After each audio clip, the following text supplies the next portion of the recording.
Today, I'm going to be showing you guys the best dorms to live in at Florida State. How's it going? My name is Ashton, and recently I've had a very love-hate relationship with all the dorms. I mean, before I got to college, living on my own was all I ever dreamed of. I would live by my own rules, make a bunch of new friends, stay up all night. You know, very typical college things. And after watching endless movies about the classic college experience where everyone had these super awesome rooms, I came across the perfect way to make all these dreams into reality. The college dorms, baby. I mean, from the looks of it, living in a dorm was everything I could ask for and more. I would live next to all my new friends, stay up as late as I want, and really live out that college experience just like they did in the movies.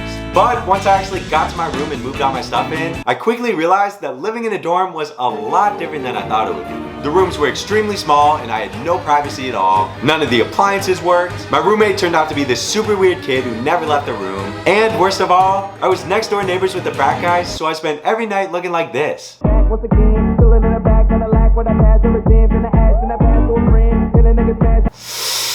Yeah, my dorm experience turned out to be the complete opposite of what I thought it would be. And I started to lose all hope of living out that perfect college life. And that's why I'm here today. I traveled all around campus looking for the best dorms at Florida State so that you never end up in a situation like this guy. But we have a lot of dorms to go to and not a lot of time to do it. So I'll meet you in the car to give you guys a little rundown. Oh hey, fancy seeing you here. So obviously when it comes to picking the best dorm, there's a lot to take into consideration. But lucky enough for you, I rated each dorm based off of 5 essential things on a scale of 1 to 10. So the first thing I based it off of is the location of the dorm, so like how far it is from the dining halls and the classroom buildings. The second thing I based it off of is the aesthetic and the amenities of the building, so like how unique the building looks, what it has to offer, and everything along those lines. The cleanliness of the dorm itself, privacy within the rooms, and last but not least, the realistic rankings from the residents themselves. And after adding everything up, we have a final score on a scale of 1 to 10, 1 being the worst dorm out there, and 10 being your future home, baby. But now that we have all the math covered, it's time to go on a little dorm tour. So coming in at our number 6 spot on our list, we have Jenny Murphy Hall. Known for its iconic breezeways and amazing location, Jenny Murphy is about as traditional as you can get. It's located right on the top of campus, so on one side you have the iconic buildings like the Westcott building, on the other side you have Landis Green, and you're literally like 20 steps away from Chick-fil-A. So I mean, you can't get much better than that. Jenny Murphy is also one of the closest dorms to the dining hall, so getting food throughout the day is super convenient. And along with an amazing location, the building itself has some pretty nice amenities to it. Along the iconic breezeways, you have some nice tables outside to study, indoor study rooms, pool tables, and the most slept on feature of them all, public bathrooms on every single floor. Which I mean, at first doesn't seem like a big deal, but just trust me on this one, it's gonna come in so clutch once you actually live here. Jenny Murphy is also one of the very few dorms out there with singles, doubles, and triples, so whatever type of dorm experience you're looking for, you can pretty much find it here. The only downside is that Jenny is on the older side, so the rooms are a little bit worn out. So this brings Jenny to a final score of 6.6 on our list. But if you're looking for something a little more unique, you can check out McCollum and Rogers. I mean, in my opinion, these guys are by far one of my favorite dorms on this list. And even though it gets a lot of hate for being a little farther away from the center of campus, I think that these two places are the most slept on dorms out there. So I mean, just hear me out here. McCollum and Rogers are both apartment styles, so you have your own little kitchen, a living room, and your own private bathroom. Within Rogers, you have the double layout, and in McCollum, you have the option of a double or a single. But my favorite part about McCollum is that the dorms here are 2 stories tall. Like,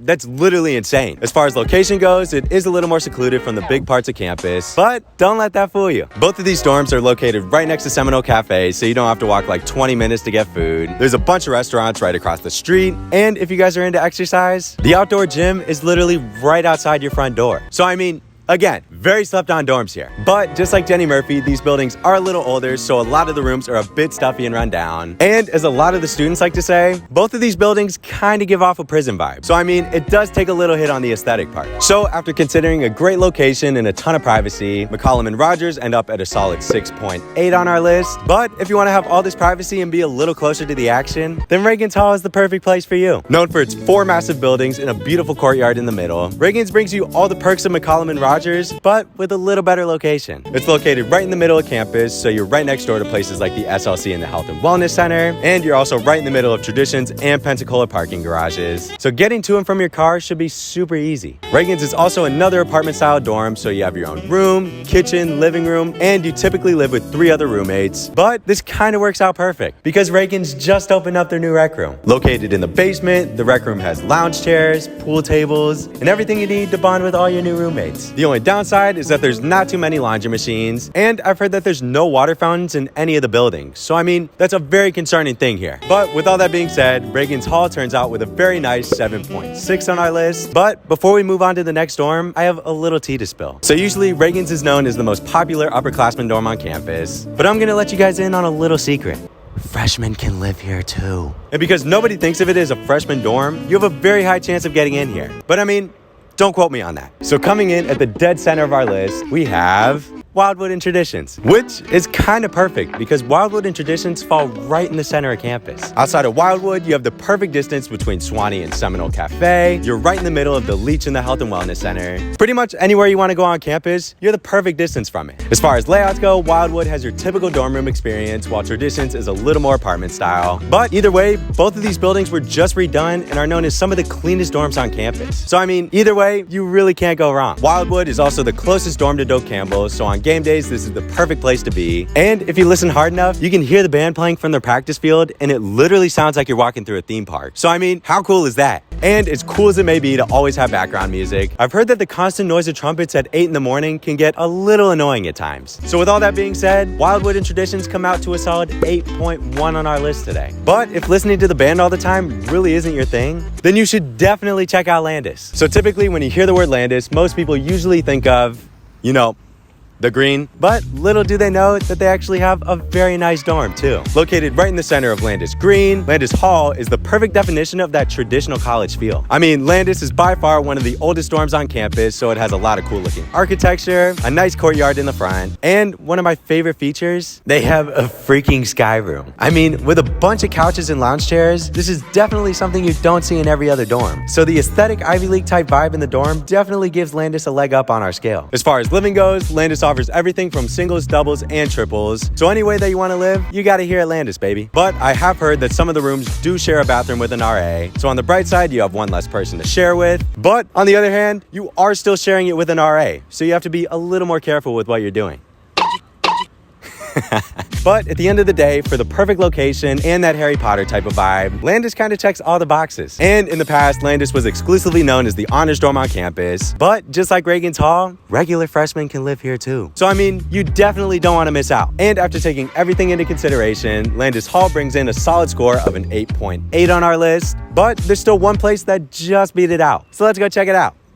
So coming in at our number 1 spot on our list, we have the very infamous Magnolia and Azalea. And I'm not gonna lie to you, this whole corner of campus is kind of where it's at. I mean, not only do you have Azalea and Magnolia, but literally right next door you have Dorman and Divinity. And even though they're technically 2 different complexes, everything on this corner of campus checks all the boxes. I mean, as far as location goes, this is probably the best you're gonna get. I mean, you're a 2-minute walk from Landis, 5-minute walk to the Student Union, you're the closest dorm to College Town, right next to Traditions, and my absolute favorite part about it, if you live in Azalea, then 1851 is literally inside your building. So I mean, this place is everything you want and more. Along with the best location on campus, all 4 of these buildings are the most updated dorms out there. So everything's super nice, super clean, and they all have a shit ton of amenities. Azalea and Magnolia have ping pong tables, Dorman and Divinity has a pool table. Both complexes have lounge areas, study rooms on every floor, plenty of washers and dryers. Pretty much anything you want in a dorm, they have it here. But even though this place seems like a dream come true, there's still one little thing about these dorms where they just missed the mark. Azalea and Magnolia only offer doubles, so no matter where you go, you will have to live with a roommate. But at the cost of a little bit of privacy, literally everything else about this place makes up for it. So with that being said, Azalea and Magnolia land a near perfect score of a 9.2 on our scale, but there's still a ton of great dorms out there that didn't make our top 6. So for some honorable mentions, we have Gilchrist Hall, Bryan Hall, Reynolds Hall, Cawthon Hall, Cawthorn, however you say it. And last but certainly not least, Sally Hall. Woo! Whew. All right, we good? All right, so I'll meet you guys back in the house in 3, 2. Hey, didn't see you there. So obviously there's a ton of different dorms out there with a lot of their own strengths. So there may be a lot of people out there with way different opinions than me. But at the end of the day, these are the best dorms in my opinion based off of my experience and what I've heard from hundreds of residents out there. And if you don't exactly end up in the perfect dorm that you wanted, I definitely wouldn't sweat it. Because at the end of the day, you can make any dorm out there the best place to live. As long as you keep an open attitude and a positive mindset, your time in the dorms is gonna turn out way better than this guy. Oh, Dang it. So with that being said, if you guys found this video helpful, please make sure to give it a thumbs up. I do respond to every single comment, so if you have any other questions or video ideas, make sure to leave them down below. I do have a playlist of everything you need to know about college, so if you want to go check it out, it'll be right here. And if you want to join the family of over 3.3 thousand subscribers now, you can click right here. And yeah, that's it for me this week, guys, and I will see you guys next week.